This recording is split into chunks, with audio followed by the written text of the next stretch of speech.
I'll hand over to Henry now for an introduction to himself and his background, and we'll kick off on today's session. As with our previous session, we have the Q&A open as well as the chat and the polls, which Henry will be using throughout this to make this as engaging and interactive as possible. So I'll hand over to Henry now to introduce himself. Thank you, Matt. Hello, everybody. I'm Henry Stewart. I am Chief Happiness Officer at Happy. And what Happy does is it's a training provider like many of you. And what we do is we help organisations create happy workplaces, because happy workplaces are more productive. Okay, I'm going to try and make this interactive, though the Zoom webinar makes this a little bit limited. But Matt, let's go with the first poll. Let's go with the poll on how valued people feel. So in this session, oh, here it is, yeah. So in this session, I'll be seeking to lay down some of the core principles in general of a happy workplace, while also looking at how that can apply at the moment. So I was interested to ask this one about how people are feeling at the moment. We did a survey at Happy yesterday, actually, and found one of our highest ratings in terms of how valued people felt and how much they'd recommend Happy as a place to work. So I was wondering if that was the norm. And it seems, how many have we got? We've got 87 of 166. Who hasn't come back yet? Okay, I'm going to give 10 more seconds. 10, 9, 8, 7, 6, 5, 4, 3, 2, 1 to answer. Okay, so here's your answers to this. Okay, so it's a mix. It's clearly a mix. Only a few are much more valued than normal.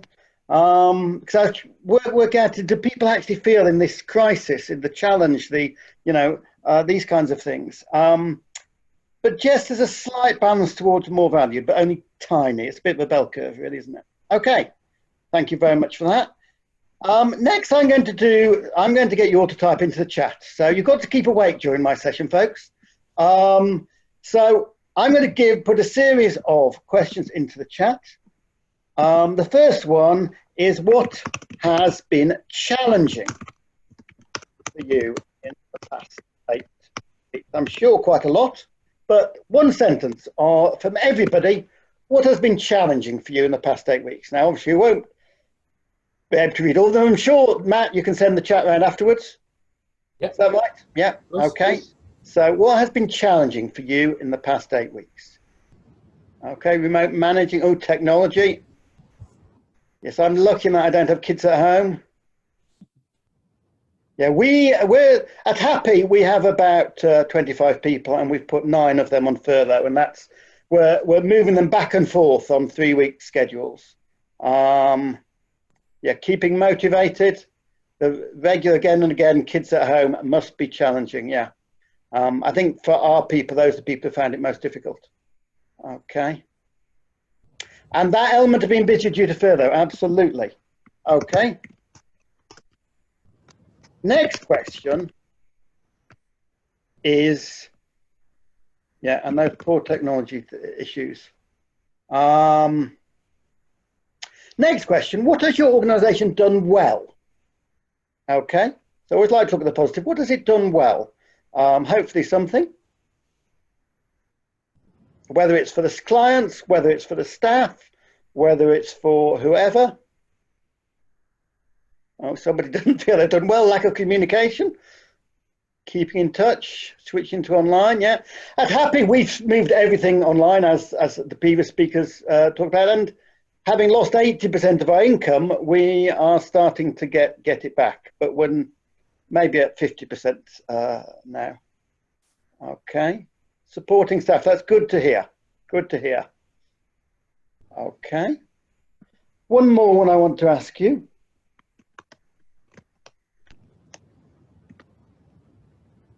Now, slightly overlaps the last one, but what are they doing to help staff feel valued? What is your organisation doing to help the staff feel valued? Hopefully something. Oh, nothing, says Noxula. Okay, safety talk. One-to-one catch-up, that's a bit better. Paying them 100%, that's always a good one. Yes, we're certainly doing that Happy, even with the furloughed staff. Yeah, a few people there. That's good to see that companies are paying the full 100%. Keeping in touch when furloughed. Yeah, we had one member of staff furloughed and her husband furloughed, and in 6 weeks her husband never got a single phone call. So we're making sure we call them each week.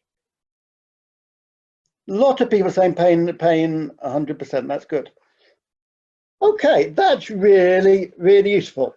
Oh, no phone call in 11 weeks. My goodness. Oh, I'd move, Raj. I'd go somewhere else. Right. Okay, let's now. I was talking to one HR director at a hospital who commented, in 2 weeks, we got as much done as we'd normally do in 2 to 5 years. So it's in many ways, it's been the worst of times, but in some ways, has it been the best of times? Certainly, there's been a lot of flexibility, a lot of change. I want you to raise your hands if you'd agree with that director. If in your organisation you've seen effectively that you've done more in 2 weeks or 8 weeks than you would have in, say, in a year. Raise your hands. I think, oh, that's a lot of people raising their hand. Oh no, it's just. I'm not sure how to do it as a panelist, Henry, but I'll do it on video. Okay. I was thinking that was everybody, but I've just realised they just move the hands to the top, don't they, in the participants list? Okay, so that's about 20, 30 of you. I can give one example of that from one of our clients where what has been better for some people is more freedom. That organisations can't micromanage so easily when people are at home. So she works for a council, and she found that in a few days, she had to arrange volunteers for vulnerable people. Didn't need to get approved from anybody. She designed a process flow, digitised it, allocated roles, met the needs of 1,500 people with 600 volunteers. And as she said, I didn't get sign-off. I didn't write a report. We just delivered as a team, focused and swiftly. It was a dream. Again, let me lower all hands. Has that been the experience of anybody, that they found that less approval, more freedom, they've just been able to get more done? Hands up if that is the case for you. Okay. Again, we've got a few, but only a few actually. Looks like about 10%. One of the sad things is I contacted her again last week, and she said it's all changed. Just a few days ago, she had to include 4 levels of management in the decision-making process, which had already been reviewed by every senior officer in the organisation, i.e. it was back to the old ways. Now, one trust I know has a slogan, no going back. So across the country, you'll find that if you talk to NHS staff, particularly in hospitals, they were given a level of freedom and trust that's never been possible before. And certainly in that trust, the Director of People slogan is, no going back. We don't want to go back to the old ways of approval. We want to keep things as they are. And I'm hoping that that will be the case. Although I've just looked in the note and it's become death by meetings and lots of micromanaging for Helen. Oops, that's not what we want. So let's explore the core principles of happy workplaces. Again, I'm going to ask you to raise your hands to one. I'm going to ask you to raise your hands if you agree with our core principle. People work best when they feel good about themselves. Hands up if you would agree with that core principle. Okay. Oh, I'm getting an awful lot there. Yes. I'm going to ask it in reverse as well, just to see if everybody's awake. So I'm going to try and lower those hands, so they keep on coming up. Okay. I'm going to ask you, hands up who don't, hands up anybody who doesn't agree with that core principle, that people work best when they feel good about themselves. Is there anybody that doesn't agree with that? Okay, so those who didn't raise their hands are probably off doing the email, aren't they, Matt? Never mind. Okay, so of everybody who answered, it was agree. So what then should be the core principle of the leadership, the core focus of the leadership in your organisation? Type it into chat. If a key principle, if you believe that people work best when they feel good about themselves, what should be the key focus of leadership in your organisation? Type it in. Let's see what you say. Praise, staff well-being, care about your people, listening, people, absolutely. It should be focused on making people feel good. Now, I'm going to ask for another hand raise. This time, raise your hands if the focus of your leadership is on well-being and making people feel good. Raise your hands if that is the case. And we've got some. That's good to see. We've got quite a few. We've got, ooh, excellent. Can I get one of them to talk about it, Matt? I'll randomly choose Ellen. Can you get Ellen to say something about how well-being and making people feel good is at the heart of their leadership? Yeah, so we can allow Ellen to talk. So I'll just press that button now. Welcome, Ellen. If Ellen's able to... I hope you don't mind me putting you on the spot. Tell us about hello. who do you work for? Access Planet. Oh, okay. Never mind. How do they make well-being at the heart of leadership? Well, we always have one-to-one meetings pretty much every week with our managers. So my manager is actually Matt, so I have a one-to-one meeting with him every week, and we have. You knew this, Matt. We have meetings like every morning as well, just like as a catch up, just to see how everyone's doing it and stuff. And we also have like a lunchtime meeting as well. It might be a little bit like, it might seem like death by meetings, but like I get on so well with everyone in the company that it's just really nice to see people's faces and just hear how they're getting on. So I did think that was an interesting one. What makes you happy is meetings. That's good to know. Okay, thank you, Ellen. Right, so let me then pose a question to you. Let me give you one example of this. I often ask this question, how many people is this a focus of leadership? And I was on the panel with the chair of one of Britain's biggest retail companies. And he said, yes, he raised his hand and said, yes, in my organisation, that is the key focus of leadership. Actually, type into the chat, who do you think that was? Which British retail organisation was it? I can tell you it wasn't Sports Direct, very definitely. Which British retail organisation do you think puts well-being and happiness at the core of its, and it wasn't Marks and Spencer's, but you're right, those who guessed John Lewis. Most of you are guessing John Lewis, no idea about Aldi, but John Lewis stroke Waitrose is the organisation. And I don't know if you know, but it was set up by Speed and Lewis in 1920s as a workers' mutual, and he put at the core of the Constitution a simple clause that every decision this company makes should be based on how happy it makes the staff. Imagine that. Imagine that. Imagine if that was at the core of your organisation. In fact, let me ask you, how would your organisation be different if the key focus, and I mean the key focus, was on making staff feel good? Now, I'm not asking you to debate it. I don't want, you can do that in Q&A later. I'm putting that in the chat. How would your organisation be? What would it look like? What would it feel like? What would it be like to work for if that was the key focus of management? If at the heart of your constitution you had a clause saying every decision we make should be based on how happy it makes the staff. Yeah, it would be good, wouldn't it? Less stressful, motivating, amazing, says Chris. I like that. Yeah. I'll just put you on the full screen, Henry. I'll just remove that PowerPoint as we're doing this so we can see you in full. Well, that's very nice of you, Matt. Very good. Okay. Unrecognisable, says Sarah.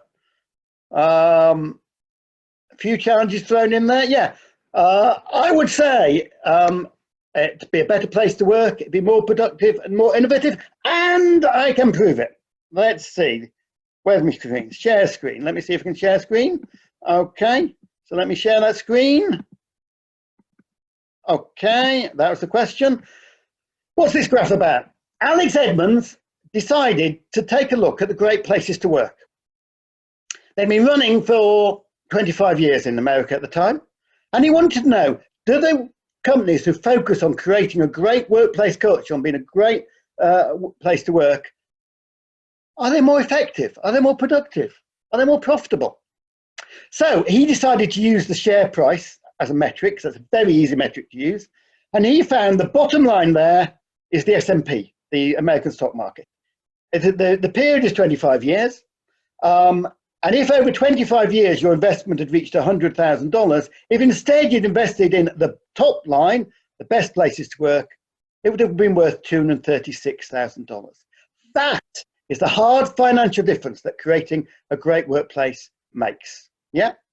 Okay. Oh, let's say you're not in a corporate. Let's say you work in the NHS. The King's Fund did a study of hospitals, because they all report their staff engagement, how happy they are, and so on. And you won't be surprised to know that patients are happier when staff are happier. Makes sense, doesn't it? Matt, makes sense? Nod at me. Absolutely. Yeah. Okay, but it's also the case that less people die when staff are happier. Okay, so for every 96 that die in a hospital where staff are happy and engaged, 103 die in hospitals where they're disengaged. And when I've talked to NHS staff about this, they're never surprised. That's quite a big number. That is the equivalent of 5,000 extra deaths a year from poor workplace culture. So it makes a difference in a profitable company. It makes a difference in an organisation like the NHS. So let's see. I'm going to try something now. I'm going to ask you a question. I want you to think about when you have worked at your best. Okay? A specific time. And I'm going to, hopefully you've got lots to choose from. But I'm going to ask you to think of one specific time when you're absolutely proud of the results that you produced. Okay? And I'm going to ask you 4 questions about that. First of all, raise your hands if it was a time when you were really well paid. I got 1. I got 3. I've got 6. I think I've got about 10 there. Okay, about 10. Okay, I'll lower that. Raise your hands. Hang on, let me get rid of them. Raise your hands if it's a time when communication from your manager was particularly good.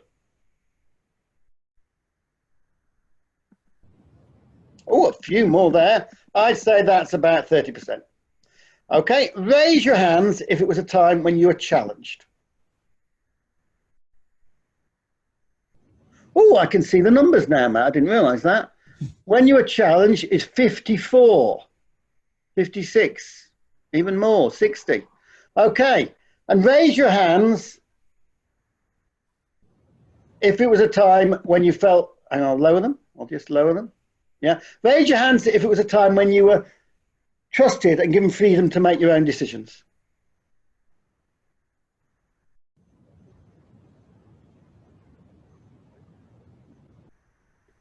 Okay. That's 58. Now I'm just going to do a test here. I'm going to lower those hands. Raise your hands if you're paying attention.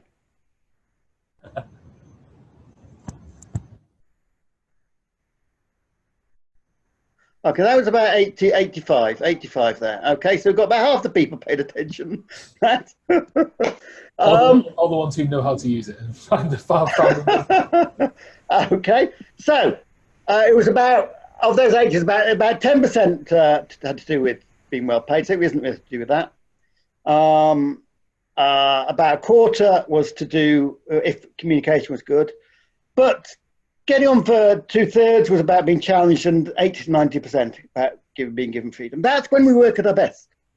That is when and that's also when we're happiest, when we're trusted and given freedom to make our own decisions. So let me tell you a couple of examples of that. It may be, actually, let me just check also. I'll lower the hands again. Hands up if you're a manager. Hands up if you're a manager. I want to see how many managers we've got in the room. So we've got quite a lot, about 55, I guess. That's out of the 85. Okay, so about 2/3. Fine, that's good. So I want to give you a couple of tips on how to give people more freedom. All right, would you like that? I can't see you all nodding, but I'm hoping you are. Do you ever, as a manager, ask somebody to go away and come up with a new solution and come back with it, and then have it approved at the end. Or if you're not a manager, do you ever get asked to do that and have it approved at the end? Okay. I'm getting yeses on that. Okay. So my proposal is to skip the last step. Right? Skip the approval at the end. Instead, approve the solution before they've thought of the solution. Make sense? But let me explain. We had a 19-year-old in our office running the cafe. We have a cafe in our training centre. And she said, I'd like to improve the cafe. Now, what we didn't do was say, show us a plan and we'll approve it. What we didn't do was say, let's form a committee and look at it. What we did do was agree a budget, check she understood the look and feel of happy, and left her to get on with it, making her own decisions.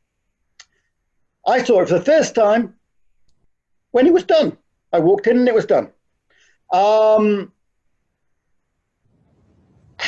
But even better, and I loved it, but even better, how do you think that 19-year-old, and I want you to type this into the chat, how did that 19-year-old, 3 months into her first job, feel walking into her cafe? The cafe she'd created entirely from her own thinking, her own judgment, her own resources. Yeah, empowered and happy. Awesome, says Nikki. Yeah, that's what we want to create in people. That's just one example, but that's what we want to create. That sense of ownership, that sense of being, as you say, Helen, being valued. I'll give you another example, which is our website. I always used to be very involved in the website. I run the company, you know. I know a bit about the internet. I used to think, can't we have this? Can't we change that? Can't we get rid of that? So the person in charge of the website never really felt in charge of the website. So we decided we would pre-approve it. Now, pre-approval does not mean complete freedom. If I was to give you 3 options, being told what to do, complete freedom or freedom within guidelines, in the chat, which would you go for? An interesting question, that. Yeah, most people go for freedom within guidelines. A couple of anarchists want complete freedom, but most people want freedom within guidelines. Anna's question there, and you can ask at the end if I haven't answered, Anna, was how do you motivate people? By giving them this freedom. That's how you motivate people, by not micromanaging them, by not telling them what to do. So on the website, it wasn't complete freedom. We had a brand guidelines to exercise. We agreed the metrics would be how many visitors there were and how much income it generated. We sent Johnny on the best search engine optimization training we could find. And we also insisted he'd be talking to clients. We didn't need to know what they were saying, but we needed to make sure it was that informed decision. So there were clear guidelines. And I saw it for the first time the night before it launched. And I didn't like it.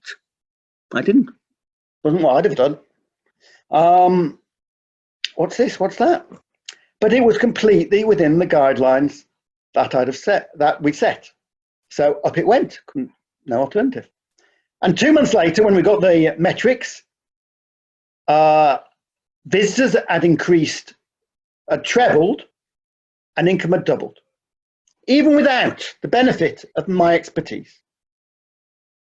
Because you had somebody who completely owned it, who had the skills. It is important that people have the right skills to do the job. And what do I know about websites? Yeah. Nowadays, when people ask me to judge on the website, I say, talk to a customer. So what could you, in the chat again, what would you like, what could you pre-approve? Or what would you like to be pre-approved for? Because that's been one of the big changes in the last 8 weeks. Instead of getting approval, particularly in the NHS, but in a lot of other places too, people have been able to get on and do it. And the pace of change has been incredible.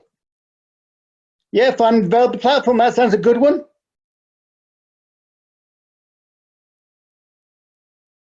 It's an interesting one about when people don't take the initiative.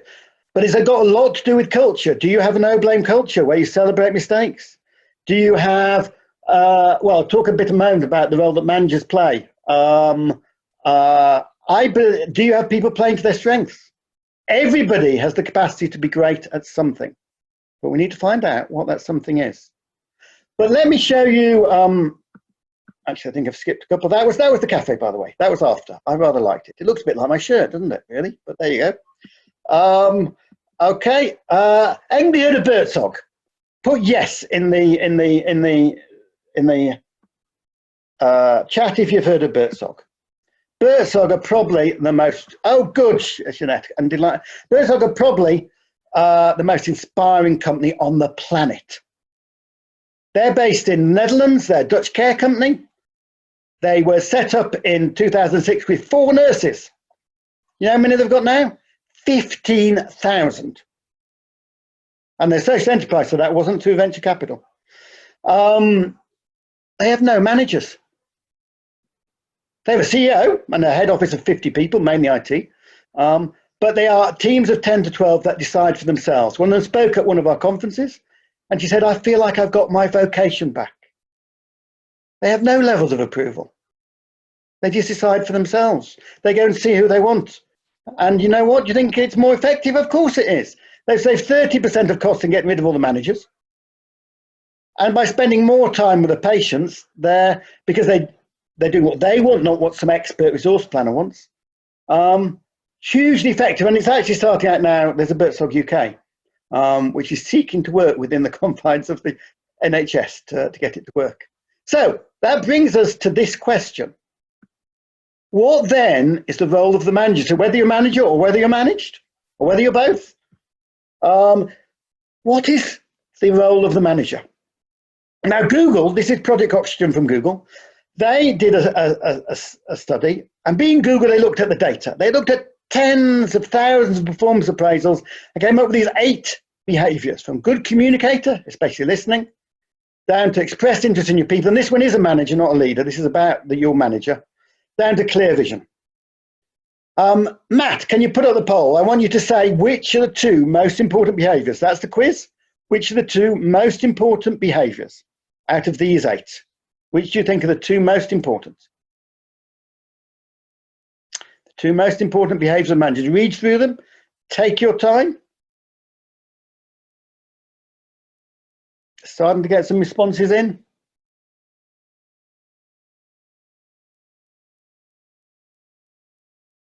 Okay, we've got 65, 75, 85, oh, getting a lot, 90. I'm going to count down from 10. 10, 9, 8, 7, 6, 5, 4, 3, 2, 1. Okay, I'm going to end the polling at 110. We got more than people who raised their hands. Maybe you're right, Matt, they couldn't work out how to do that. Okay, so shall I share the results? The results are empower, don't micromanage, good communicator, and training there, be a good coach. That's pretty good, but not quite there. So would you like to know the results? In 3rd place was express interest in your people. In 2nd place, and most of you got this, was empower, don't micromanage. But in 1st place, the single most important behavior of managers, according to this and other surveys, was be a good coach. Be a good coach. Okay. Now, what is a good coach? What is a good coach? If you have ever had a personal coach, can you type into the chat what they did for you? Can you type into the chat one line on what your personal coach did for you? Okay.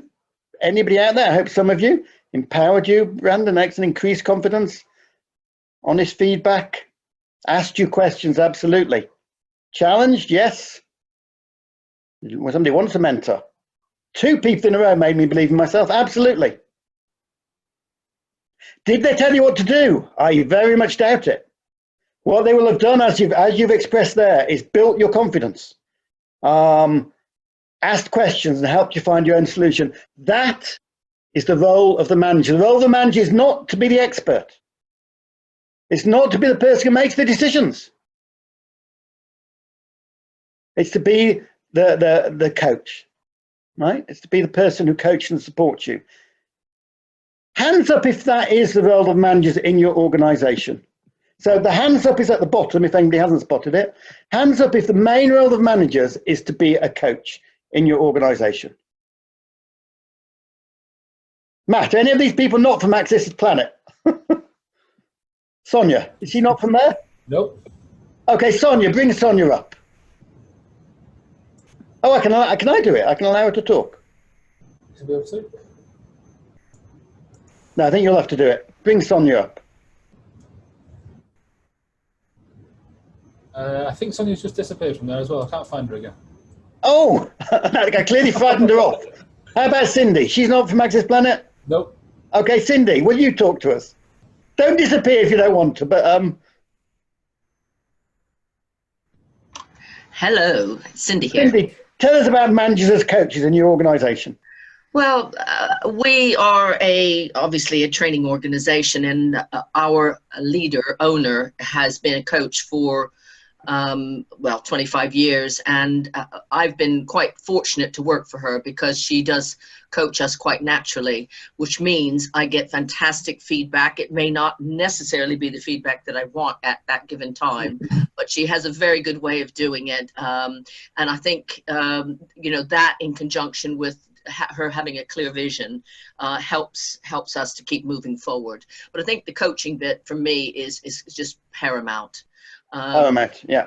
And not everybody, knows what that means to be a coaching manager. And again, that's some of the stuff that we actually provide in our training. So I think she's living what she professes to people. Excellent. And what's your company? Masterclass Training. Excellent. Okay, thank you very much, Cindy. Yeah, you're welcome. So if you take one thing away, well, take the freedom bit away, I take the feeling good bit away, but also take away the key role of managers is to be a good coach. Yeah, that's it. That's it. Get your manager to do that. Do that as your manager, as the manager. Now, let me put this one up. This is Liz Wiseman, who has written a book called Multipliers, which is totally brilliant. Your job as a leader is not to be the smartest person in the room. It's to maximize the potential of your team. Okay? Raise your hands if you agree with that statement. Okay, I've got loads. I've got 50 odd. Okay, I'm going to lower the hands now because I want to ask another question. Raise your hands if you know somebody as a leader or a manager who does see their role as to be the smartest person in the room.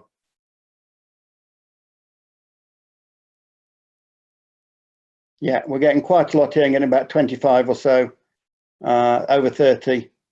Yeah, that's the key fault. People think they're promoted to manager or leader because they're so clever, and they have to be clever then. But that isn't the role. The role is to maximize the potential of your team. Let me show you another thing. Hang on, can I get this through? Beware of hippos. Have you heard that phrase before? Beware of hippos. Type into the chat, what do you think hippo means? It's each one is a letter. Okay, what do you think hippo means? I've lost my chat, Matt. Where's my chat gone? Help. No, I know, hang on. I'm going to have to stop sharing to find out where my chat is. There it is. My chat's here. Okay. Yeah, not so. Listen, Wiseman's work and multipliers is fabulous. Hippos. Nobody's come up with a view what hippos is. Okay. Hippos stands for the highest paid person's opinion. And there's posters at Google saying beware of hippos, because the highest paid person's opinion probably not only is probably not the best opinion, it probably could be one of the worst, because the highest paid person is nowhere near the front line, right? I set up Happy as an IT training company, and we still do IT training. But I haven't been in an IT training class for 20 years. So who am I to say anything about how IT training should be? Nobody at all. Okay, so let me, next point, the other key point. Several key points, but I'm near the end, aren't I? So, strengths. Do you get to do what you're best at? Okay. Gallup has asked 1 million people the question, do you get to do what you're best at every day?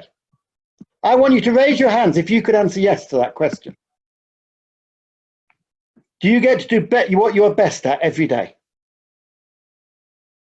And at the same time, put into the chat what percentage you think Gallup found said yes to that question.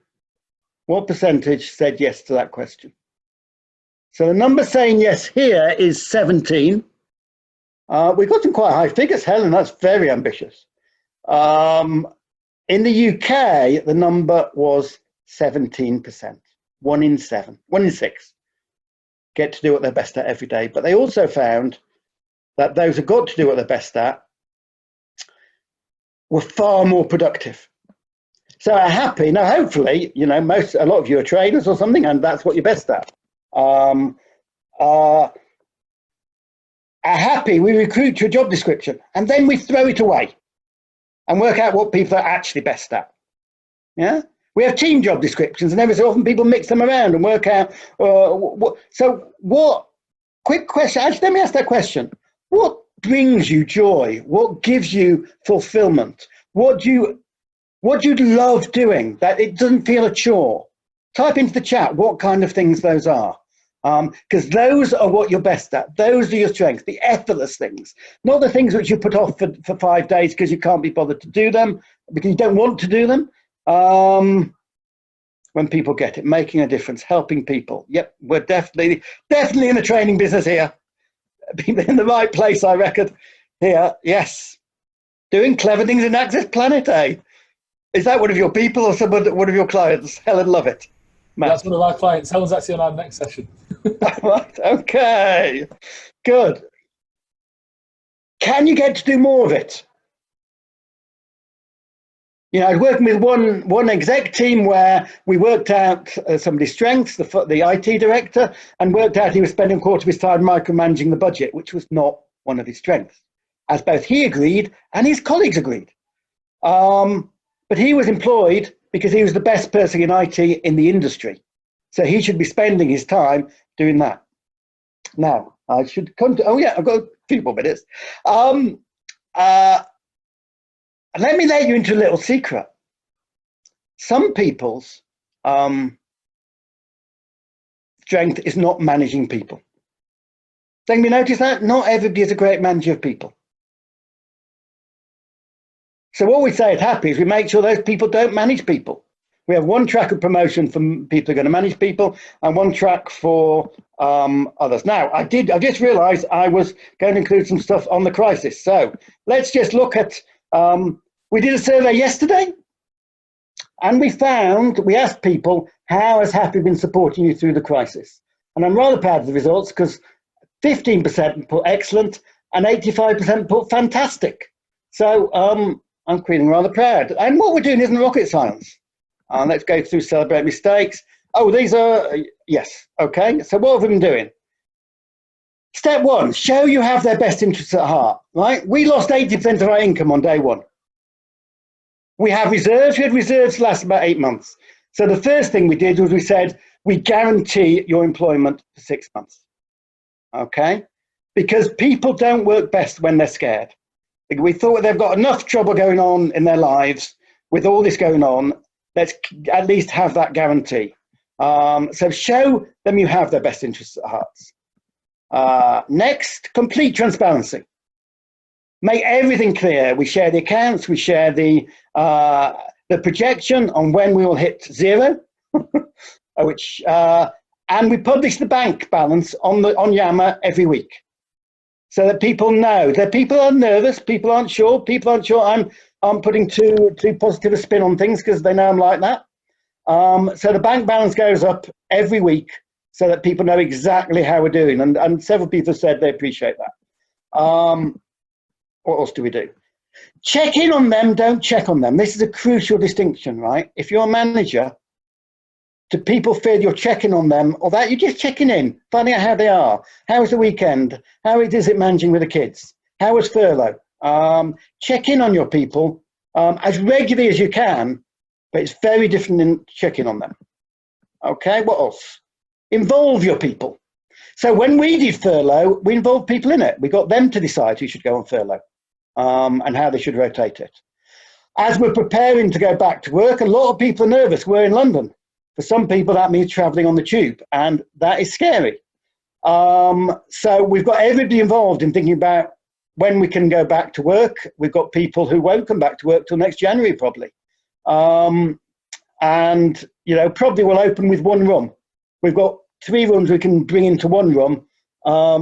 So we think we can have social distancing even with 12 people there. But we're involving everybody in that decision. It's not a management decision.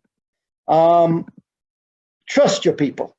This is key. As I said earlier, what people are finding in the NHS, so there've been people posting on Twitter that they're a surgeon, and for the first time in their life, they're able really to use their own judgment. Things have been changed which had never imagined being changed. But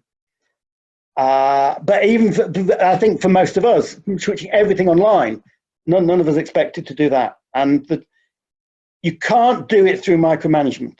You can't do it by telling people what to do. You have to give people freedom. And it's about coaching. When you're checking in with people, it's absolutely all about coaching. It should always have been about coaching, but it should be now. For anything else? I think that was it on, oh yeah. So this, would you like my 3 key principles for this period and for any time? I'll assume you're all nodding at that. Okay, number 1. These are the points I've made. Get people to do what they are great at. Why would you do anything else? And that's when people don't take initiative, is when they're nervous, when they're scared, when they're not sure they're good at it. Give them the freedom to do it well. Those go together. If people are not good at something, it's probably not a good idea to give them freedom, but if you make sure everyone's great at something, give them that freedom. And what's the role of the manager? Everybody together? Shout it out, even though I can't hear you. The role of the manager is to be a coach. Coach them to be the best. Those are my 3 core things to creating a happy workplace. I'm Henry. I'm happy. I hope you are too. Over to you, Matt. Thank you so much for that, Henry. I hope everyone's found that really, really useful on helping to manage through this crisis.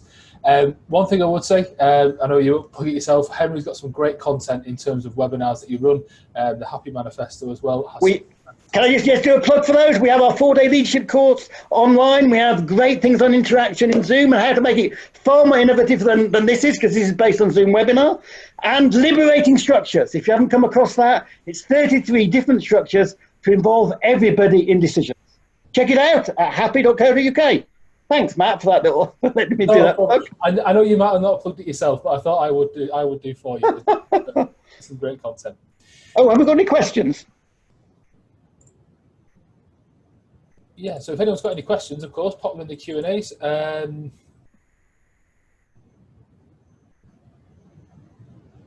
There was a question there, there was a question here from Noxolo, I hope I pronounced that correctly. It says, hi, I work for an organisation that has not done any wellness initiatives for employees since we went on lockdown. We are 7 weeks into it and now there are initiatives we have put together. Can you advise in terms of how do we approach the employees now and get their buy-in? So how do you get buy-in from employees for wellness schemes? Noxella, can you bring Noxella up? Because I find employees are quite into wellness schemes. It's the employers that have the difficulty. Okay, Noxella, we've pulled you up on there if you can talk. Tell us about that. What are you trying to do? Hi there. So I work for an organization in South Africa, and we went on lockdown about 7 weeks ago, and we haven't been, so I sit in the learning and development space, not necessarily in organizational developments, and we haven't done any work, just in terms of keeping the employees motivated or happy or even considering their well-being during this whole time. So a couple of weeks ago, then I said, and I thought of, a couple of initiatives that we can run, but I'm a bit skeptical, because considering the fact that we're so late into it. So I'm just trying to think of ideas in terms of how do you get it running? Because you've been so quiet for so long, and then all of a sudden you want to do something like after such a long time. How many people do you have, Noxella? It's over 2,000. Oh, wow. Okay, I would say it has to come from the people. Okay, so a couple of weeks ago, I thought, hey, we should be having socials and quiz nights and things like that. So I put it to our staff meeting and they said, nah, we've Zoomed all day. We don't actually want to Zoom all night on the quiz. Now, your well-beings might be different, but I would say talk to your people. If you've got a team, get them each, ring 5 people tomorrow, and find out what kind of things they want. Or do a survey of them, but it's got to come not from above, but from if you want the employer's buy-in, then get them to originate the ideas. But it could even be a survey where you suggest things to them and they say which ones they want. But Okay. what you think they want may not be what they think they want. Exactly. Thank you so much. I really appreciate that. Pleasure. Stewart, what happened to you? Best feeling ever. What was it? I don't know what it's referring to. Bring Stewart up. I think Stuart's dropped off. Oh, we'll be left in mystery all the time. We had a question from Anna Everest, though. Motivating employees working at home. Bring her up. Bring her up.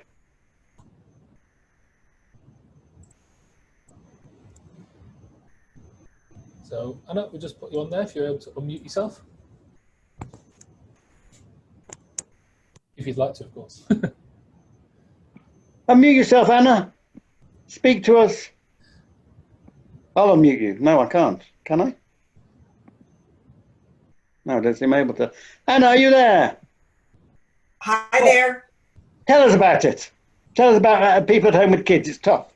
Well, when you've got employees, especially a key employee that's working at home, she's got family there, she's trying to find a space in her home to work and focus. And each time we check in, you kind of see her running to her laptop to do a Zoom meeting or to answer a call. So you know she's not really working 8 hours, yet we're paying her full salary. And you just feel this, some lack of motivation or initiative. I don't know, all your points are great on coaching, but how do you do it when somebody's working at home? And well, I think you've got to get into their skin. Right. So the first thing is we offered the people who are doing most furlough are the parents at Happy, because actually they're the ones who really need it. The other ones will be bored stiff. The parents actually need it. But you've got to bear with them and recognise and offer them the chance of maybe working less than 8 hours. That's what it's coming into that adult relationship rather than parent-child. You've got to get out of the employer-employee parent-child relationship and into an adult where you can have an honest discussion with them and talk with them. And so, as I say, a lot of our parents ended up going on furlough because I don't know how you work with a 2-year-old around the place if you're long time since I've had that. But I think you've got to understand that it's tough for her. And what does she need? Could she work 4 hours a day? What does she need? Yeah, that'd be my view, Anna. well, it's kind of hard when you're paying her full salary. You kind of expect a bit more work during this time, or at least equal amount of work, not more. But Could you put her on furlough? I mean, if putting her on furlough. Are you UK based? No. Oh, okay. California based. Oh, you don't have furlough, do you? No, it would be hard to put her on furlough. She's a key employee too. So we almost need somebody to tell them what to do because she supports 2 key principles in this company. So, but I like what you said about, every employee has to be great at something. So Yeah. Have them discover that. How do you discover that? How do you find out? I mean, what kind of questions do you ask them? What are you great at? What brings you joy? Yeah, what brings you joy? We have a phrase, what makes you feel magnificent? What do you love doing? What actually do you look forward to and what do you not look forward to? We also use Strength Finder, which is a Gallup survey, which gives you your 5 strengths. And so on our organisational chart, we've got everybody's 5 strengths. So if you want to find somebody who's good at woo, for instance, winning over others, then we look on the chart. So you use the strength surveys that are out there, but talk to them about what really motivates them. And sometimes we found it ends up, my first employee, I said, what really motivates you? What do you really want to do? And she said, well, I'd like to train people in Romania. And it doesn't help us much, but actually within 6 months, she was training people in Romania. And if you're about helping people fulfill whatever potential they have, then sometimes it'll be outside the company even. But find out what it is that they love doing and they really want to do. Mm-hmm. That's a good idea. I mean, she has to do things that we do tell her. I mean, there are certain functions she has to do. Yeah. But maybe if it was coupled with something that she really enjoys doing, you know, and just making sure she has enough of that, that would motivate her. And we're kind of Absolutely. finding that maybe she's just not a very motivated person. You know, how do I believe everybody is motivated when they find their spark, when they find the thing they're great at, and when they're given the freedom and trust. Okay, that's good to know. Thank you. Okay. Everyone has the potential to be great at something, Mm-hmm. I reckon. Okay, any other questions? Any other questions we've got? No? We've still got 157 people here? We've dropped off a couple, but we've got a couple on here. Oh, we've got a couple more, have we? Okay. Can I pop 3? That's the top 3, I think, isn't it? I can pop that back on the screen. There you, hang on, can I? There we go. Is that what you wanted?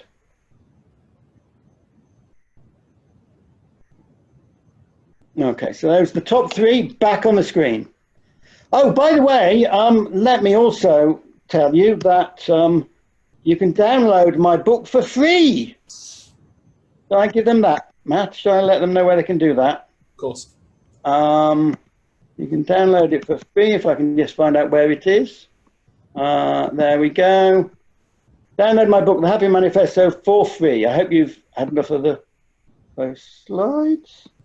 Put it in the chat. Go there and you can get it for free. Some interesting bits in the chat, actually. Bring up David Green. Was it David Green? Okay, this will be our final one. So David Green, we'll just bring you on to talk. We've got about 5 minutes left. Tell them about giving them freedom to decide, David. Tell us about that. Hi. So we've got a bit of different business to some others on the call. We're a consultancy and training provider, so we do a bit of both. But we've got staff members. Obviously, some clients want specific dates, but we've got other staff members where we actually can, as long as the work's done, we're not bothered when they do it. So the only real deadlines and fixed times we've got is when a client's on a call. But other than that, you know, as long as they deliver the hours or even the tasks, even if it takes a bit less time, then we have got some staff that have got young kiddies that are they're doing shift work with the partners to accommodate. So we do have core hours in our contracts, but they're basically out the window now. As long as we get the work done, it's up to them. We never had core hours in our contract. People can work when they like, and it's, as I say, it's up to them. And as Neural said, bring up Neural as well, Matt.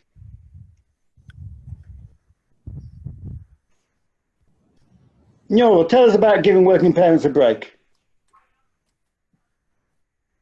Hi everyone, I'm Neural from Singapore. It's almost midnight now, so I'm trying to be as soft as possible because my husband is sleeping. It's kind of hard because you are managing, you're working from home, you've got your kids running around, you find pockets of time in between when you're juggling work and, managing the kids, having their attention, home-based learning and all that stuff. So it's not the most easiest challenge from a working parent's point of view. Yes, we still have to do and produce our results. We still have to do our job, that what we are supposed to be doing. It's all a matter of managing expectations and managing your time and speaking about it to your managers, to say that, I can't do this, I need more time and stuff like that. So it's all about effective communications, I feel. Yeah, but as you say, you've got to give them a break, yeah? Yes, definitely. You got to give them a break. There was a comment in the chat there from Lisa O'Brien that I thought was very poignant, which is, we are not home working, we are crisis working at home. That's right. Yeah. Yes. And I think the thing is, are we a team? Whoever's in your organisation, this is the crunch point where you work out if you're a team. That's why we guaranteed employment for 6 months, because we are a team. We're doing this together. And some people are going to struggle, either because they're parents or for other reasons. Some people are going to fly with it, but we're a team and we're going through this together. And some people will find it hard and some people find it easier. And by the end of it, hopefully we'll still be around. Absolutely. Any other thoughts or questions, or should we close there, Matt? I think we're just about out of time there. Okay. Okay, so final thank yous. Thank you very much to everyone who's attended that session. Thank you again to Henry Stewart from Happy Limited, the Chief Happiness Officer, greatest job title. And yeah, thank you very much for taking your time out of your day, Henry, to talk to people on that and to present. A pleasure, Matt. A pleasure. Okay, so in 5 minutes.